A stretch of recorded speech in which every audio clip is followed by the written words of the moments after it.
As always, this detailed review is brought to you by BrainyBuyer.com. Shop smarter. Be a brainy buyer. So I'm looking at these two tabletop grills, the Bighorn Outdoors Infrared Broiler and the Blackstone 17-inch Griddle. They both seem pretty portable. Yeah, I noticed that too. The Bighorn boasts a crazy 1,500 degrees Fahrenheit with a 19,000 BTU burner, which sounds perfect for searing steaks. The Blackstone is more of a general griddle, with a 12,500 BTU burner. Okay, so the Bighorn is definitely going for high heat.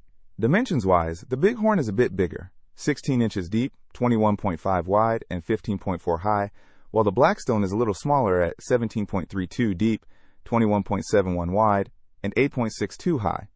Right, the cooking surface is a good point. Blackstone has a 267 square inch cooking area. The Bighorn doesn't specify the exact area, but it mentions a 13-inch heating aperture and a 10-tier rack, so you could probably cook multiple items at different levels. That tiered rack on the Bighorn sounds pretty versatile. Like, the description says you can do steaks, pizza, even desserts. The Blackstone is more for flat-top cooking, pancakes, burgers, that kind of stuff. Exactly. Material-wise, both are stainless steel, which is great for durability and easy cleanup. Oh, and the Bighorn comes with a pizza stone. Nice. What about ignition? The Bighorn has a pulse ignition, which is supposed to be windproof. The Blackstone has a piezo ignition, which is pretty standard. Price-wise, the Blackstone is cheaper, around $110, while the Bighorn is around $200. That's a significant difference. The Blackstone is also an Amazon's Choice product and has more customer reviews, which is always a plus. But the Bighorn seems like a more specialized tool, if you're really into searing steaks. True.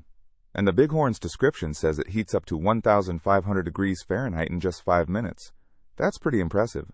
Yeah, if you're all about that high heat searing, the Bighorn sounds like the way to go. But if you want a more versatile, all-around griddle, the Blackstone is a solid choice, especially considering the price. It depends what you're cooking and what you value more, I guess. Okay, that makes sense. Thanks for breaking it down. Don't miss out on our next in-depth review to help you make smarter purchasing decisions. Hit that subscribe button and the notification bell so you're always in the know.